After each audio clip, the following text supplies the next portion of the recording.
साथियों नमस्कार। योगी सरकार ने एक निर्णय लिया है कि कांवड़ियों की यात्रा वाले रास्ते में क्षेत्र में जो भी दुकानें पड़ेंगी उन दुकानों के मालिक का नाम दुकान पर स्पष्ट रूप से दृष्टिगोचर होना चाहिए।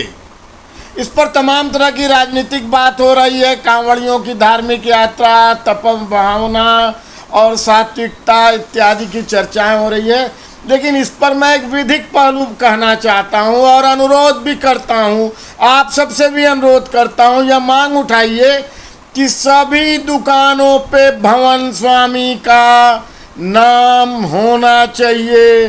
जो मकान दुकान मालिक हो उसका नाम होना चाहिए। वो रेहड़ी हो, पटरी हो, छोटी दुकान हो, बड़ी दुकान हो, होटल हो या किसी प्रकार का भी हो, तो कारोबार के मालिक का नाम और फोटो दोनों लगना चाहिए। यह इसी प्रकार से जैसे पुलिस वालों पर उनका नाम का बैज लगता है, सभी सरकारी कर्मचारियों का भी नाम का बैज लगना चाहिए।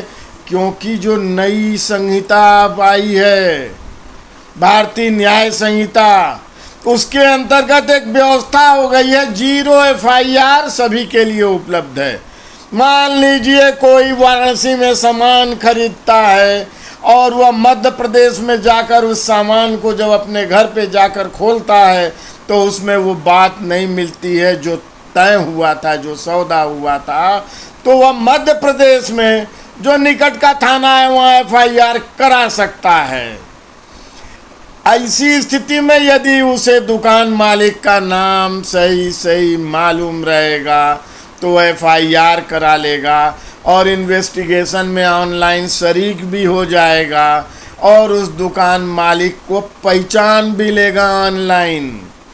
तो यह एक जो नई कानूनी व्यवस्था है उसमें यह सुविधा बढ़ाने वाला कार्रवाई है। इसलिए केवल कांवड़िया क्षेत्र या रास्ते में ही नहीं, पूरे प्रदेश में, पूरे देश में दुकान मालिक और उसकी फ़ोटो अवश्य प्रकाशित होनी चाहिए। वह रेहड़ी पटरी कहीं भी कोई लगा रहा है, अगर यह उपयुक्त है तो अवश्य होना चाहिए।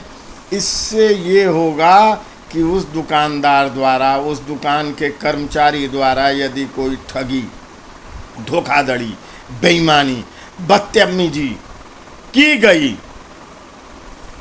और कर्मचारी को हटा दिया गया तब तो दुकान मालिक का नाम मालूम रहेगा, उसकी फ़ोटो पहचान में रहेगी, उसके ऊपर FIR कहीं से भी कोई भी करा सकता है। ऐसा भी हो सकता है किसी मोहल्ले में आपने सामान लिया और वहाँ पे विरोध किया कि यह सामान गलत है या इन्होंने इतना कहा था, इतना ले रहे हैं, या गए आप कहने तो वो पूरा समूह वहाँ एकत्रित हो गया। वह दुकानदार बलशाली है, क्षेत्रीय है, क्रेता बाहर से आया हुआ है तो उससे दबंगई करेगा। तो ऐसा भी व्यक्ति जाकर 0 FIR अन्यत्र थाने में, अन्यत्र जिले में, अन्यत्र प्रदेश में कर सकता है। तो पहचान आवश्यक है और इसका आग्रह सभी को करना चाहिए, सब जगह होना चाहिए। इसमें हिंदू मुस्लिम का प्रश्न ही नहीं है। अरे भाई, हिंदू मुस्लिम का अगर प्रश्न होता तो कोई अपना नाम अरबी में, उर्दू में क्यों रखता? कोई हिंदी में या संस्कृत में क्यों नाम रखता?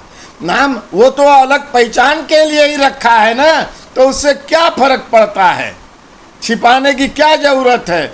और जिन्हें अगर इस ढंग से भेद की चिंता होती है तो उन्हें एक भाषा में नाम रखने की बाध्यता होनी चाहिए।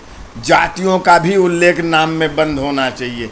इस ढंग का कानून बने, आग्रह करना चाहिए। आडंबर और धोखाधड़ी नहीं, दिखावा की राजनीति के लिए, केवल राजनीतिक रोटी सेकने के लिए, समाज को बांटने के उद्देश्य से आज विरोध करिए। पहचान उजागर होनी चाहिए। वंदे भारत।